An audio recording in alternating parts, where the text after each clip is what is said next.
Coach, we're taking a little field trip. Awesome. All right, so the whole purpose of having a little history of RCS baseball tour is not to bring attention to the fact that this is my last year.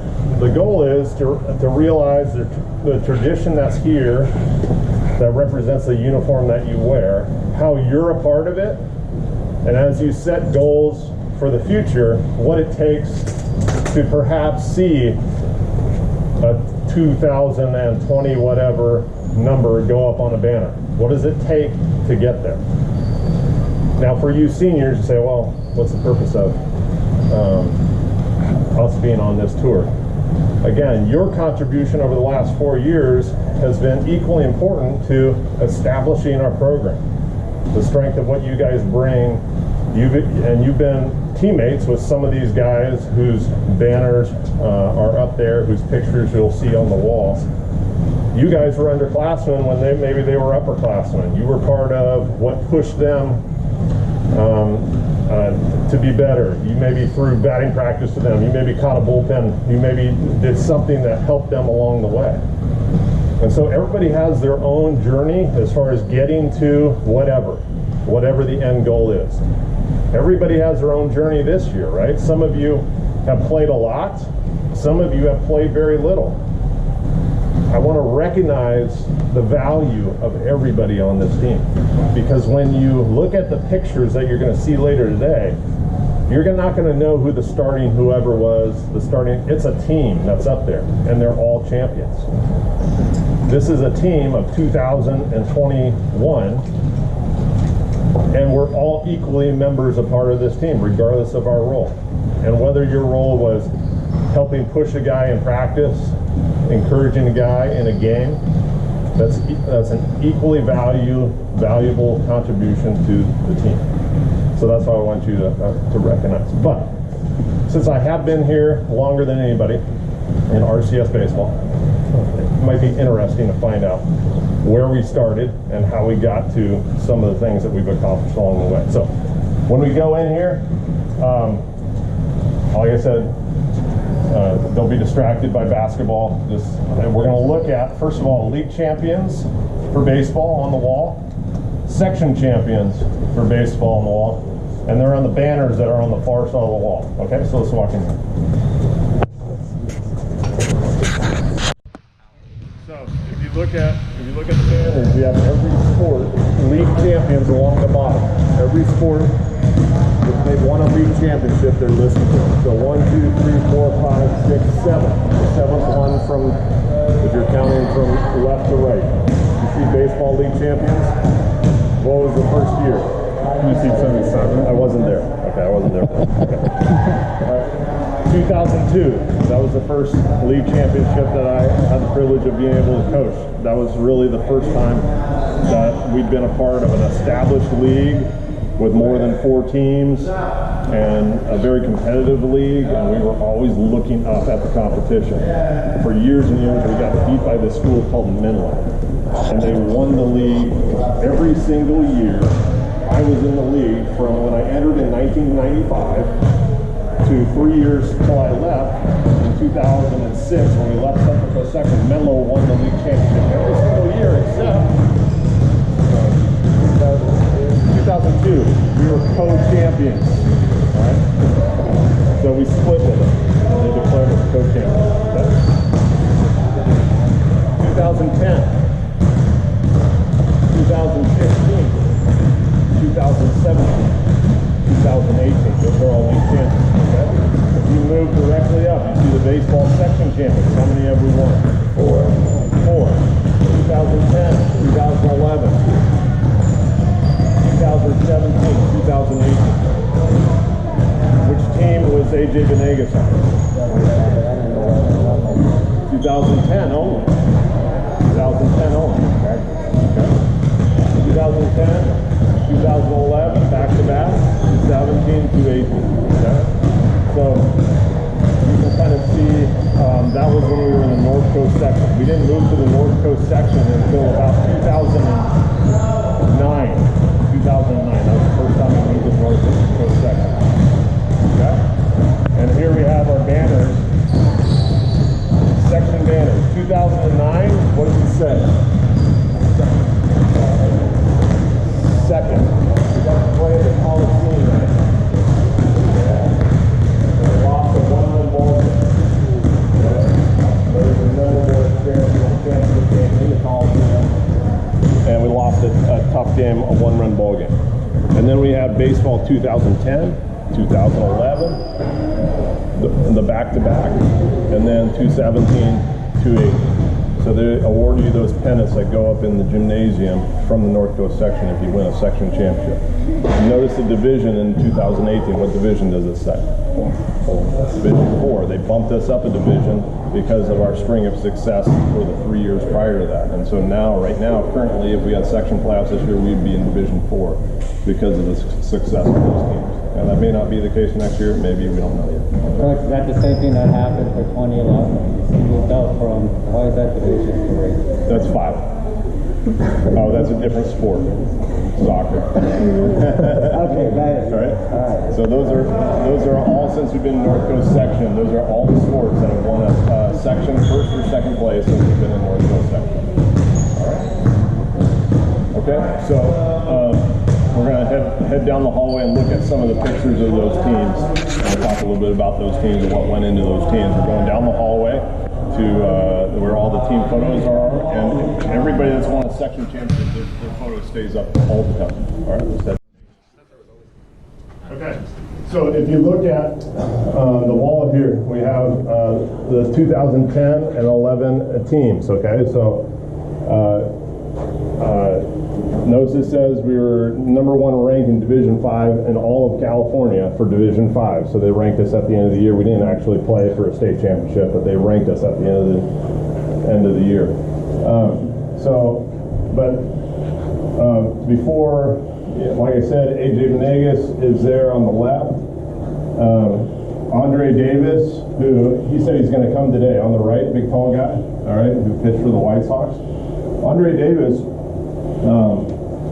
he in the preseason injured his knee. He's playing catch. All of a sudden, I see him crumple in a pile, fall down, playing catch.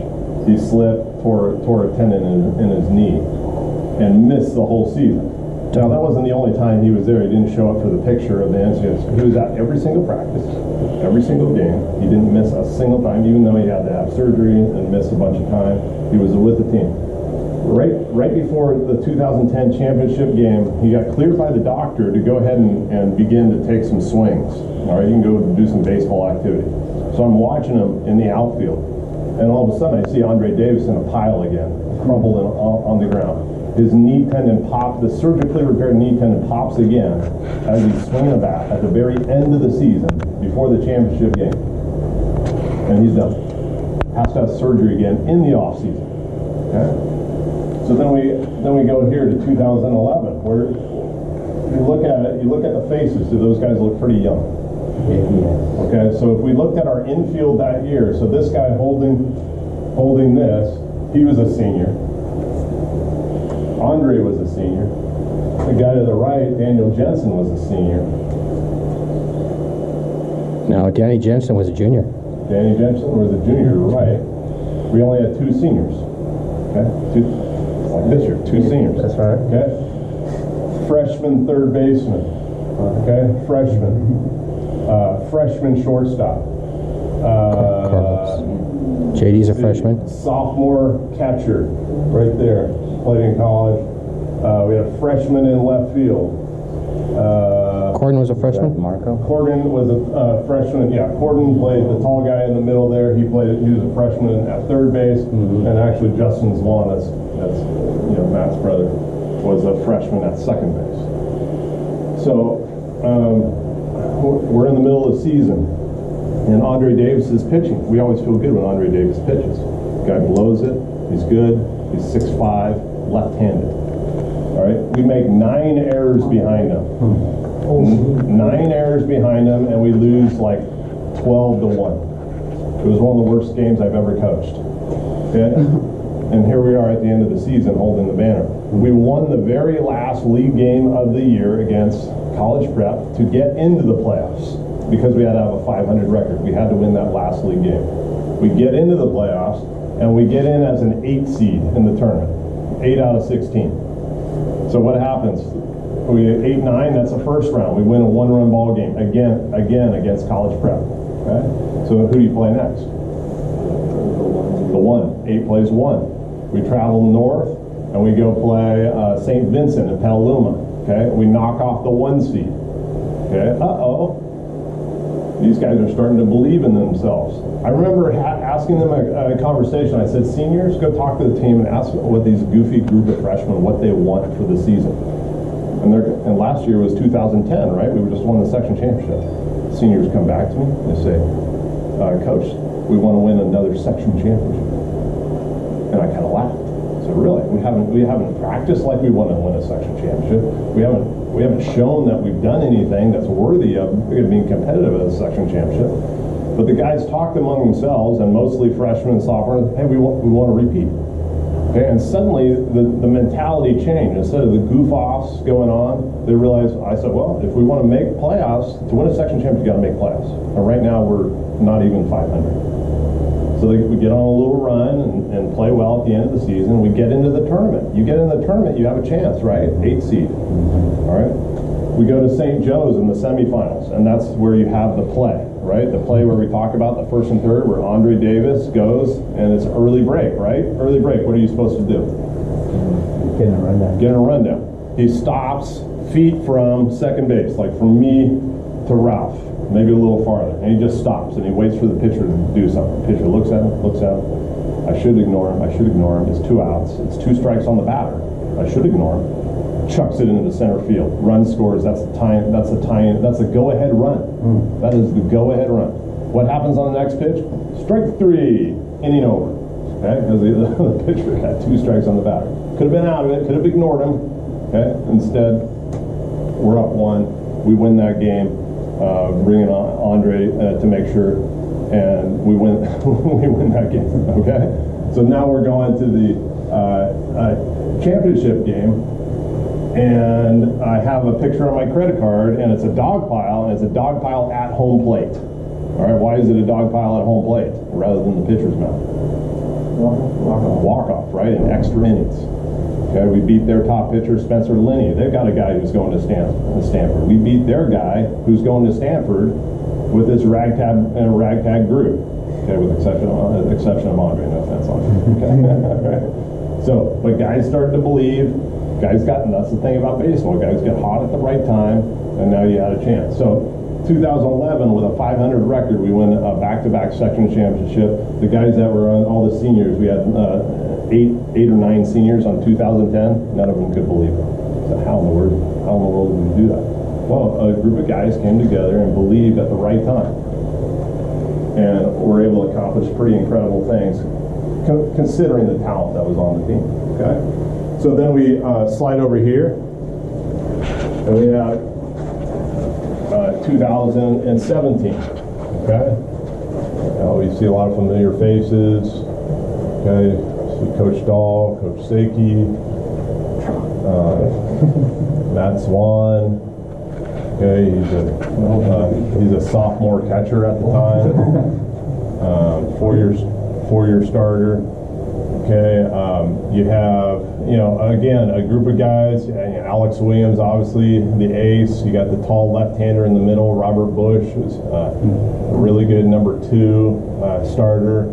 Matt Lamb, really solid leadership at first base. Cruz Costa is a sophomore in that picture. No, he's a freshman in that picture. Nick Lamb, right? Nick Lamb. Cruz Costa. Christian Guzman.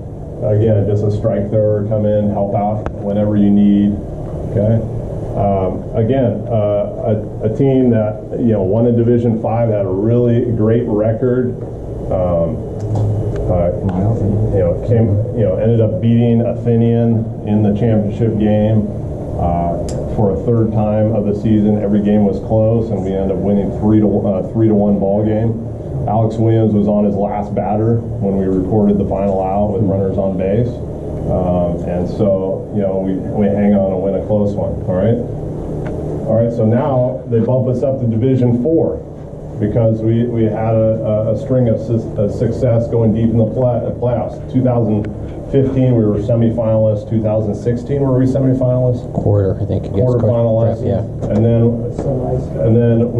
then we go 2017. We win the section championship. They total up the points. They say, "Oh, you guys have been too competitive in Division 5. We're bumping you up." So we're playing Division 4. We get into Division 4 playoffs. Most of the same team, but the competition is a little bit stiffer when you get to Division 4. We go in, think we have a pretty good record. We won league again, and we go in as a 6th seed. Okay, 6th seed into Division 4 playoffs. So we're on the road. We got one home game, and then we're on the road. All right, we have to go up to Fort Bragg. We go up to Fort Bragg. I kind of think we were the 7th seed. Might have been, yeah. Yeah, I think we're the 7th seed. So we go up to Fort Bragg. They got a tall left-handed pitcher who throws it pretty good. We've got Alex Williams. Alex Williams hits a bases loaded bomb early in the game. Over the greenhouse. And, yeah, over and kind of sets a tone. They were hoping that we would drive up that day and get sick along the way because it's a super windy road. We go up the night before, get sick, throw up on the way. Everybody's feeling lousy, but we get a good night's rest. In the fog and rain, remember? Yeah, in the fog and rain. Show up the next day, and they're hoping to take it to us because of the advantage they have with the home field advantage. And the guy just came out and just played great. We just dominated a pretty good team that was a higher seed at their place, Fort Bragg. Well, we were looking at the chance of having to go play the number 1 or 2 seed the very next game, Arcata.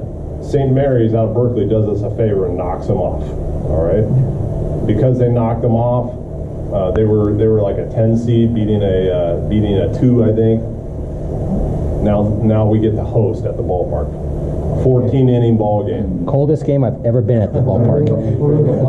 14-inning ball game. Trey Gillard is on. Yes, First hit of the year.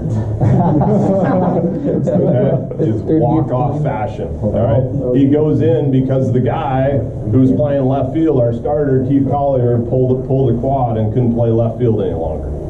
And so he goes in. He made a pretty good catch in that game as well in left field. And all of a sudden, he goes up there and he's batting right-handed, switch hitter right, and he's late. He's just hitting lasers into the parking lot, fouling late. All of a sudden, makes an adjustment, drills it down the left field line, and scores out winning run. Cruz came in. Cruz comes in. 14 a game. When we played St. Mary's the other day, he was still remembering that game. Like, I can't believe that game.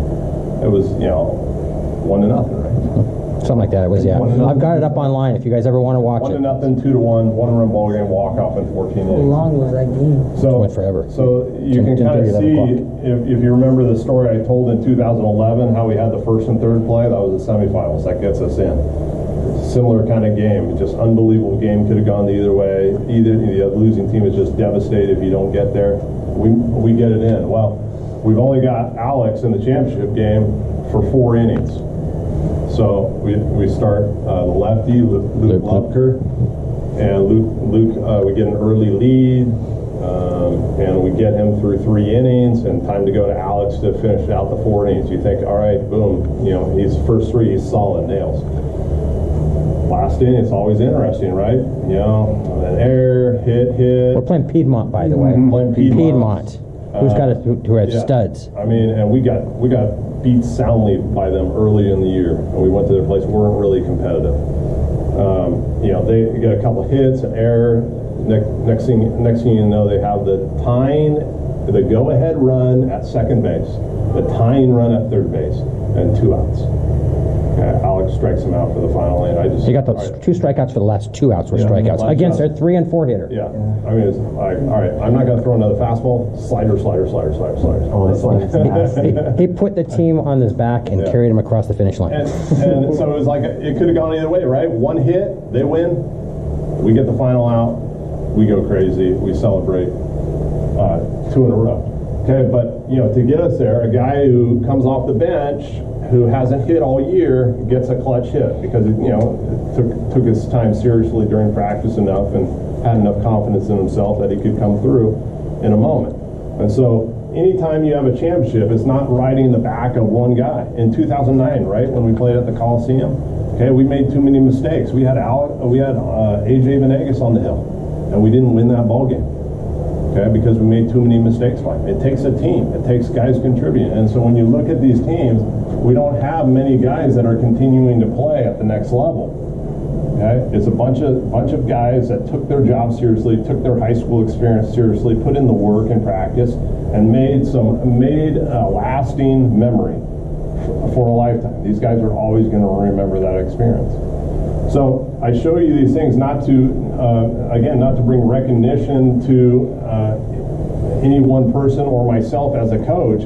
It's the fact that these are memories that these teammates are going to have. They're going to be lifetime friends because of this experience they had together. But there's so much time and effort that went into it besides those playoff games. And so that's what I want to get to next, all right? So our next stop is going to be the weight room. Oh, while I'm here, I've got a few photos, right? These are an old-time photo. This is the first playoff team, 1999. Okay, so to make the playoffs in the Central Coast section, you had to finish either first or second place. Okay, first or second place in league. If you don't finish first or second place, you're not going to make playoffs. No 500 record. No, it's like there's only 2 divisions. Everybody got lumped into it. So you're just trying to make it. So as I look at these, I have 2 guys. One guy that's a lifetime pilot, Mark DeMann. Another guy, Jared Black. He was a career officer in the Navy. I've got a guy there, Aaron Southwick. He's currently a basketball coach in Texas. Who else we got? We have in the front row, we have Peter Sugimura. He's a pastor in Southern California. Again, these guys, most of them all have families and kids now. And as I look at this group, it's guys who, I think 2 of these guys played a little bit of junior college ball.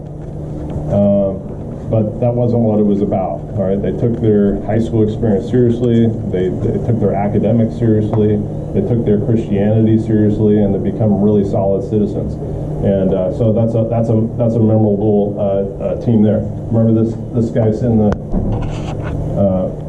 front row, 8 home runs. 8 home runs on the season. Who was that? Jeremy. Jeremy, help me out with your name, Jeremy. All right, this is 2002, the first PSAL championship when we were in the Central Coast section. All right, and you see the 3 guys sitting in the middle. That was the only 3 seniors we had on the team. But they were leaders. They showed a lot of character. We had a catcher, we had a first baseman, and we had our number 1 pitcher there. And they figured they were not intimidated by Menlo, and that's what I remember about this group is they weren't intimidated by the history of Menlo, where they just dominated our league. It's like, all right, everybody's playing for second, right? Menlo's in the league. These guys are, hey, how can we figure out how to beat the best team in the league? And these guys believed they could do it, and everybody else around them, and were able to make it happen. Okay, so that was the first league championship that I was able to coach in 2002. Guys that believed that even though they weren't going into the season the best team on paper in the league, they decided, hey, I think we can do something special. So what goes into creating a special season? It's really the hard work that goes in even before the season starts. All right, so let's go to the weight room, and in case you haven't seen the weight room. All right. So here we are in the weight room. I know the weight room has been closed this year. Okay, but this has really been a difference maker for our teams in the past, and a lot of you have taken it upon yourself to work out on your own, which is great. I've noticed a big difference. You seniors, especially as far as taking it seriously. But this building came together as a volunteer project. When I first became AD, we didn't have this, but I wanted my teams to work out. So what we did is we went down to 24 hours. They had a program where they let kids come in as long as they signed the right waiver and as long as I was there to supervise, they could come in and work out at 24 hours. And so that's what we did before we had this building, but it was kind of inconvenient. You had to get your own ride there, and there were certain times and days we couldn't get there. So the Booster Club sponsored the funding for this building through fundraisers, and we had some tremendous volunteers. They're listed on on the mirror there, the people that helped happen. And the president of the Booster Club at that time, Ron Davidson, said, get people there to work and I'll take care of the rest. So I just, call people up, get here on weekends. If you look at the ceiling right now, the baseball team put this T-bar, put in all the acoustic tiles. The baseball team did that, and we were up on a scaffold. And, this was like 2008, 2009. And, AJ Venegas is up there stuffing, insulation into the ceiling, and we're putting these things. And, Michael Giltner, there was another guy on that team. He was, funny guy. He was, 5'8". But he could, throw 82 miles an hour, could catch, could play shortstop, could play any position, hit leadoff, hit a ball out at the Coliseum, except it was foul in the championship game. And then he got a scholarship to play at Cal State East Bay, and then he went in the Army. And he's since retired after 2 tours in the Army as a chaplain's assistant. But he was up here, putting T-bar acoustic ceiling together. So it was a volunteer effort, and those guys really took to this place, man, because they put some time and effort into making this building happen. And they're like, man, I can't wait to get in here and actually use it. So those guys were so committed in the off season, and it really made a big difference for them. And like I said, this was 2008, and you saw what happened. 2009 we're in the section championship game. 2010 we're in the section championship game when those guys were seniors, when those guys really benefit. I think of another guy on that team, Jonathan Posey. He's kind of made it his career.